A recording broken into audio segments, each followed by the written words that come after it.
মাত্রাতিরিক্ত কাজের চাপ, একের পর এক অসুস্থ হচ্ছেন বিএলও, এমন অভিযোগ তুলে রাজ্য নির্বাচনী আধিকারিকের দপ্তরের বাইরে সোমবারই বিক্ষোভ দেখান বিএলওদের একাংশ। সিইও দপ্তরের সামনে ধর্ণা বিক্ষোভ চলে। এই ঘটনার পরই রাজ্যের মুখ্য সচিব, স্বরাষ্ট্র সচিব ও পুলিশ কমিশনারদের চিঠি দেয় জাতীয় নির্বাচন কমিশন। বুধবার সুপ্রিম কোর্টের দ্বারস্থ হয় তারা। শীর্ষ আদালতে অভিযোগ জানায়, বাংলায় ভোটার তালিকার খসড়া তৈরির দায়িত্বে থাকা বুথ লেভেল অফিসারদের ওপর রাজনৈতিক চাপ তৈরি হচ্ছে। নেতারা ভয় দেখানোর চেষ্টা করছেন। বুধবার একটি হলফনামাও জমা দেয় কমিশন।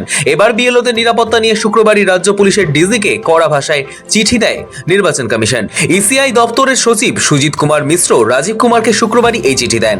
তাতে স্পষ্ট ভাষায় জানানো হয়, বিএলও সহ এসআইআর এর কাজে যুক্ত ব্যক্তিদের একাধিক ফিল্ড ওয়ার্ক রয়েছে, সেখানে তাদের নিরাপত্তা নিয়ে প্রশ্ন উঠছে। তাতে নজর রয়েছে কমিশনের। বিএলও সহ সমস্ত কর্মীদের নিরাপত্তা সুনিশ্চিত করার কাজ পুলিশের। ফলে কর্মীদের নিরাপত্তা নিশ্চিত করতে যা যা পদক্ষেপ করা তা করতে হবে প্রশাসনকে। চিঠিতে আরো লেখা হয়, যে ধরনের ভীতি কাজ করছে বা ভয়ের পরিবেশ তৈরি করা হচ্ছে তা দ্রুত ঠিক করতে হবে। চিঠি দেওয়া হয় কলকাতা পুলিশ কমিশনারকেও। রাজ্যের মুখ্য নির্বাচনী আধিকারিকের দপ্তরকে উপযুক্ত এবং নিরাপদ জায়গায় স্থানান্তরিত করতে হবে। বর্তমান দপ্তর এবং নতুন দপ্তর দু জায়গাতেই সম্পূর্ণ নিরাপত্তা নিশ্চিত করতে হবে। এর আগে বুধবার মনোজ বর্মাকে চিঠি দিয়েছিল কমিশন। ওই চিঠিতে রাজ্য সিইও দপ্তরের আধিকারিক এবং কর্মীদের নিরাপত্তা রক্ষায় যথাযথ পদক্ষেপ করতে বলা হয়। তাদের বাড়ি এবং যাতায়াতের পথে নিরাপত্তা নিশ্চিত করার কথা বলে কমিশন।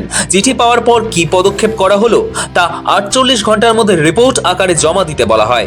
এবার বুধবারে সেই চিঠি দেওয়ার পরই দুদিনের মাথায় ফের চিঠি দেওয়া হলো কলকাতা পুলিশ কমিশনারকে। সোমবার রাজ্য মুখ্য নির্বাচনী আধিকারিক মনোজ আগরওয়ালের দপ্তরে বিক্ষোভ দেখান বিএলওদের একাংশ। বিক্ষোভকারী বিএলওরা রাজ্যের সিইও মনোজের সঙ্গে দেখা করতে চেয়েছিলেন, কিন্তু অ্যাপয়েন্টমেন্ট না থাকায় দেখা করতে রাজি হননি সিইও।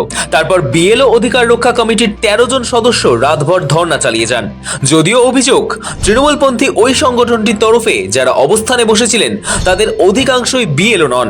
মঙ্গলবার সন্ধ্যায় পুরুলিয়ার 3 বিএলওর সঙ্গে দেখা করেন সিইও। বাকি আন্দোলনকারীরা অতিরিক্ত সিইওর কাছে দাবিপত্র নিয়ে ধর্ণা তুলে নেন। বিএলওদের অবস্থানে জেনে মধ্যরাত পর্যন্ত নিজের দপ্তরেই আটকে পড়তে হয়েছিল রাজ্যের মুখ্য নির্বাচনী আধিকারিককে।